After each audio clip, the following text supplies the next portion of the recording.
Halo semuanya, balik lagi dengan gua Kato. Kali ini gue ingin membahas sebuah misteri yang masih menjadi perdebatan hangat di kalangan masyarakat. Atau bolehlah kita sebut ini dengan urban legend atau legenda di suatu tempat. Tentang sebuah makam yang bisa berpindah di sebuah kota Brixton di negara kepulauan Barbados. Yang mana pulaunya ini dekat dengan Pulau Karibian. Untuk kalian yang tertarik dengan cerita gue ini, jangan lupa untuk subscribe dan like, serta bagikan video gue ini kepada teman-teman kalian. Nah, nggak perlu banyak cerita, gue akan langsung masuk kepada pembahasannya di channel gue, Kata Muji ini.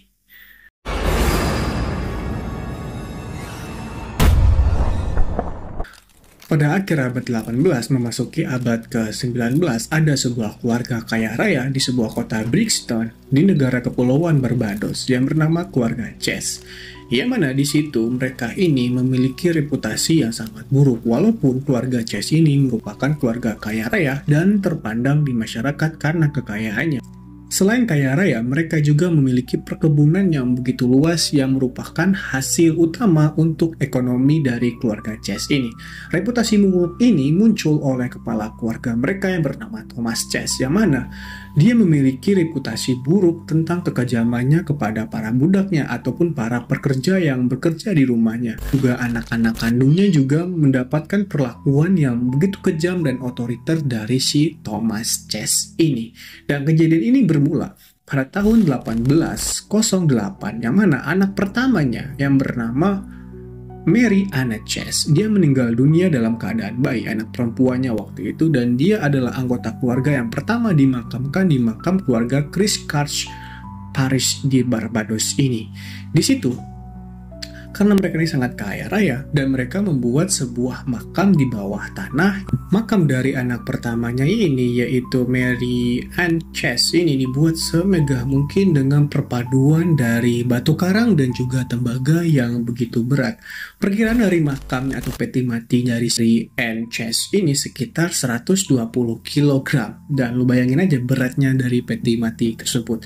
Dan juga makamnya diletakkan di sebuah makam bawah tanah yang juga terbuat dari batu karang yang begitu kokoh serta campuran-campuran tembaga lainnya yang begitu keras. Dan juga makam itu memiliki sebuah pintu masuk yang dimortir ataupun disegel, yang hanya bisa masuk ke dalam makamnya itu hanyalah kayak keluarga-keluarga dari si Chess. Nah, seperti yang gue bilang tadi, si Thomas Chess ini selain otoriter, dia juga begitu kejam kepada anaknya. Jadi anak keduanya bernama Dorcas Chess ini juga mendapatkan kekejaman dari si Thomas ini. Dikatakan kalau dia dalam cerita masyarakat di situ mengatakan kalau si Dorcas ini sampai nggak dikasih makan oleh si Thomas ini. Lu bayangin aja, anak kandung darah dagingnya sendiri pun mendapatkan perlakuan yang begitu kejam oleh si Thomas Chess ini sampai nggak dikasih makan. Lalu pada tahun 1812, si Dorcas ini meninggal dunia, dan ada yang berita yang mengatakan kalau Dorcas ini meninggal dunia karena kurang gizi, ataupun ada juga yang mengatakan kalau Dorcas ini meninggal dunia karena mengakhiri hidupnya dengan cara itu, guys.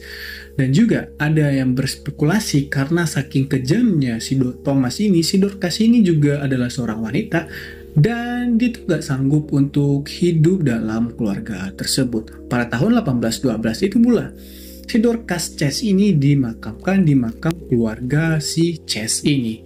Tapi anehnya pada saat pemakaman, di saat mortir dari gerbang dibuka, di situ kan sebelumnya udah ada tuh mayat dari Mary, yaitu mayat bayi dari si keluarga Chess yang pertama yang udah dimakamkan di situ. Tapi anehnya posisi dari makamnya itu berpindah begitu aja. Padahal sudah dipastikan gak ada orang yang masuk ke makam itu. Adapun orang gak akan mungkin bisa memindahkan posisi makam ataupun peti mati dari si Mary ini yang beratnya sampai 120 kg. Hal itu mengguncang dari kota Brixton dari kejadian ini. Kenapa? Karena mereka mulai berkata mungkin aja kejadian ini ada sangkut pautnya dengan sesuatu yang supranatural, karena mereka tahu kekayaan dari keluarga Chess ini nggak masuk akal banget. Mereka mengkaitkan perpindahan dari peti mati ini karena adalah sesuatu kayak ritual mereka, ritual voodoo mereka untuk mendapatkan kekayaan di waktu itu. Tapi si keluarga Ces ini nggak menggubris apa yang namanya cerita-cerita kayak gitu yang ada di masyarakat yang udah mulai tersebar luas pada kejadian tersebut. Tentu aja, tetap aja Dorcas ini, anak perempuan keduanya ini tetap aja dikuburkan di makam bawah tanah tersebut. Dan setelah meninggalnya si Dorcas Ces ini, sebenarnya kondisi ke keluarga dari si Thomas Ces ini sebagai kepala keluarga mulai sedikit menurun. Selain reputasi kejelekan dari kekejaman dia ini semakin meningkat, kesehatan dari si Thomas Ces ini pada tahun 1812 itu semakin memburuk karena sepertinya dia juga merasa tertekan menyesal dengan meninggalnya dua orang putrinya. Dan tentu aja itu membuat dia sakit-sakitan dan akhirnya dia pun mengakhiri hidupnya dengan lagi. Dan di saat pemakamannya yang nggak jauh berbeda pada tahun yang sama 1812 ini, dibuka lagi lah itu makam untuk memasukkan peti mati dari si Thomas Ces ini. Di saat itulah orang kaget lagi, Pak. Pihak keluarga juga kembali kaget dan warga juga kaget banget. Setelah dibukanya gerbang dari makamnya itu ditemukan kembali yang mana peti mati si Mary dan peti mati si Dorcas itu udah acak-acakan lagi dan berpindah tempat yang begitu jauh gitu loh. Dan setelah kejadian itulah masyarakat mulai tambah yakin kalau kejadian ini ada kaitannya dengan ritual-ritual voodoo ataupun juga ini adalah sebuah kutukan dari Tuhan karena kejamnya, bengisnya si Thomas Ces ini dan ingin menunjukkan kepada dunia luas kalau orang-orang jahat itu akan berakhir ya kayak gini pas dia mati gitu. Dan itulah kepercayaan-kepercayaan yang timbul ataupun legenda-legenda yang timbul pada saat itu di kalangan kota Brixton di negara kepulauan Barbados ini. Dengan menyebarnya cerita misterius supranatural dari legenda si keluarga Ces ini tentu aja menarik perhatian dari para ilmuwan dan juga para peneliti pada tahun itu. Yang pertama yang tertarik dengan kejadian dari keluarga Ces ini bernama James Edward Alexander. Salah satu catatan tertua tentang kasus ini berasal dari James Edward Alexander ini. Dia adalah seorang penjelajah sekaligus penulis asal Skotlandia yang mengunjungi Barbados pada tahun 1820-an sampai dengan 1830-an. Dan dalam bukunya yang berjudul Transatlantic Sketches yang diterbitkan pada tahun 1833, Alexander menceritakan kisah peti mati bergerak di makam keluarga Ces yang berdasarkan informasi yang dia kumpulkan pada penduduk setempat. Tapi si Alexander ini nggak sempat menyelidikinya secara menyeluruh dan dia hanya mendengarkan cerita-cerita yang beredar dan legenda-legenda yang beredar di masyarakat di Barbados ini. Karena apa? Karena pada tahun 1820-an sampai dengan 1830-an ini karena keluarga dari si Ces ini masih termasuk keluarga yang memiliki power di kota Bricktown ini. Jadi nggak sembarangan orang bisa menyelidiki ataupun masuk ke makam mereka ataupun masuklah ke dalam keluarga mereka gitu. Ataupun mengusik dari keluarga ini nggak sembarangan orang bisa melakukan hak itu.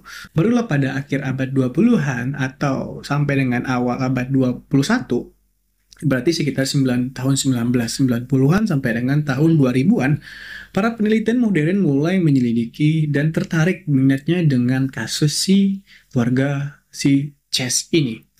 Mereka mulai melakukan pendekatan-pendekatan ilmiah yang mungkin aja terjadi di situ dan mereka melakukan atau melihat dari sudut pandang para ilmuwan apa yang bisa terjadi dengan perpindahan-perpindahan dari makam-makam peti mati yang ada di keluarga Ces ini. Pada awalnya para peneliti dari akhir abad 20 ini atau sekitar 1990 ini melakukan langkah pertama yang mereka lakukan adalah pendekatan ilmiah yang melakukan inspeksi menyeluruh terhadap makam ini.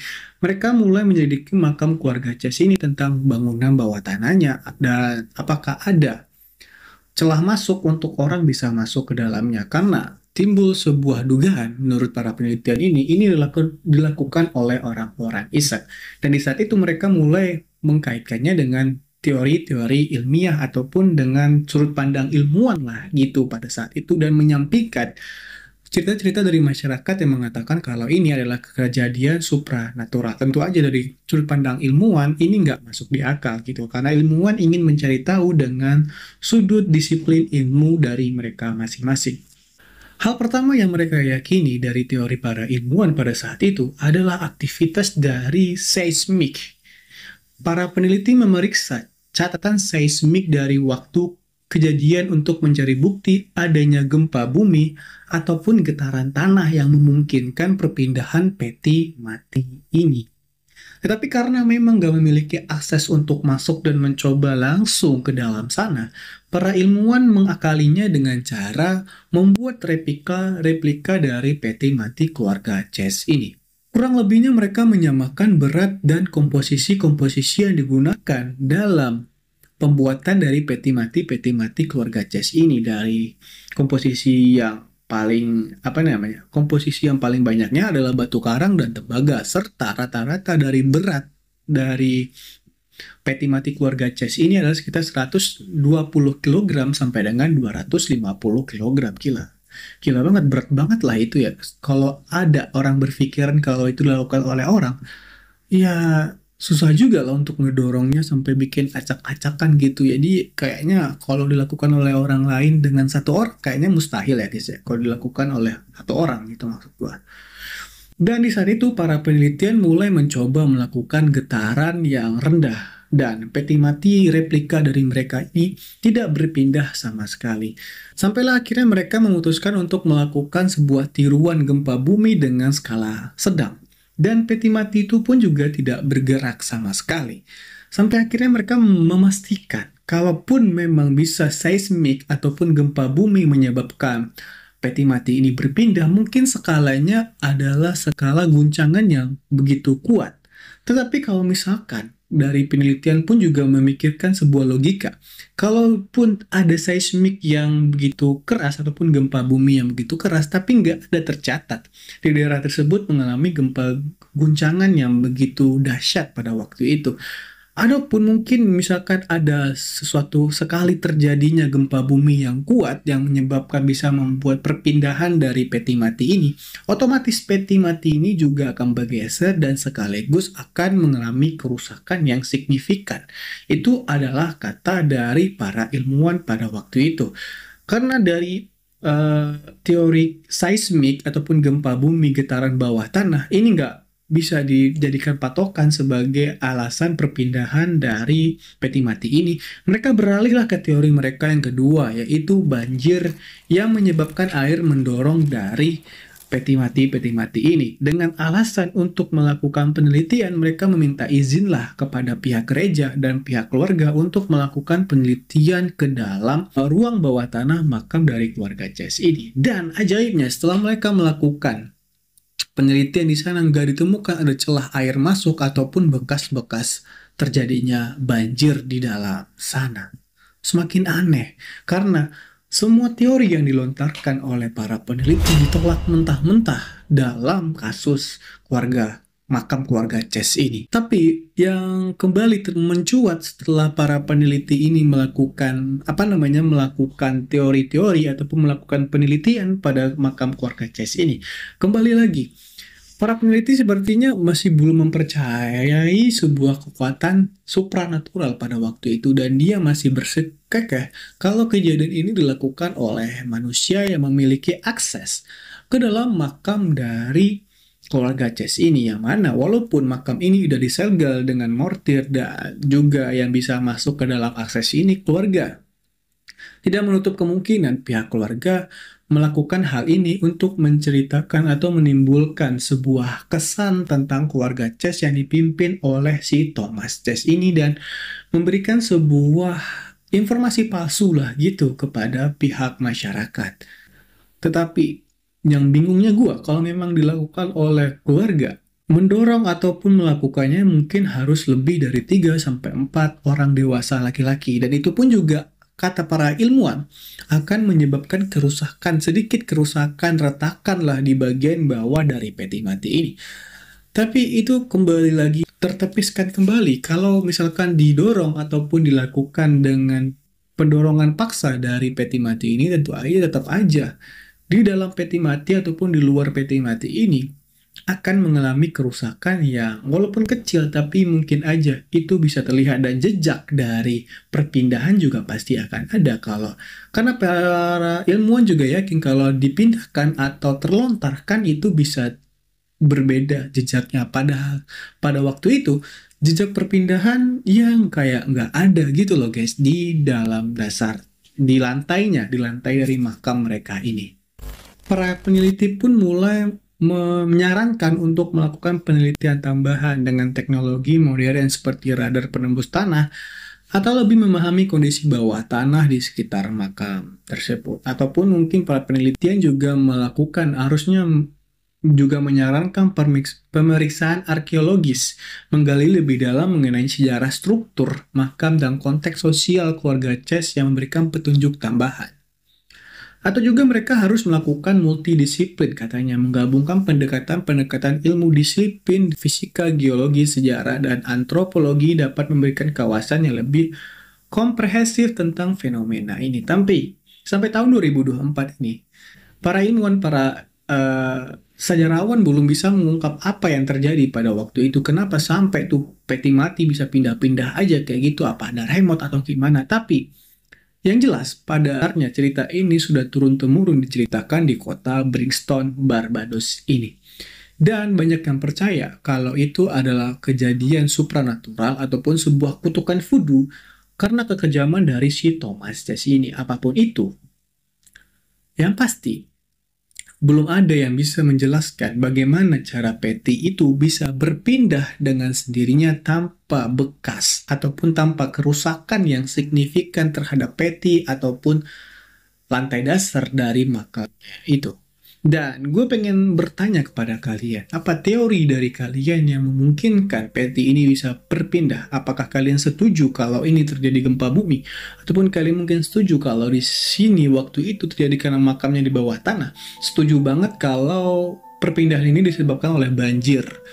Atau mungkin yang ketiga, dilakukan oleh keluarga sendiri ataupun masyarakat yang kurang suka dengan si keluarga Chess ini? Apa? Atau kalian berpikiran kalau kejadian ini murni dari sebuah ritual voodoo yang pernah keluarga Chess lakukan? Apapun itu, pemikiran kalian tolong cantumkan dalam kolom komentar channel gua ini. Dan gua, Katomuji, mohon undur diri, see you next video. Bye-bye.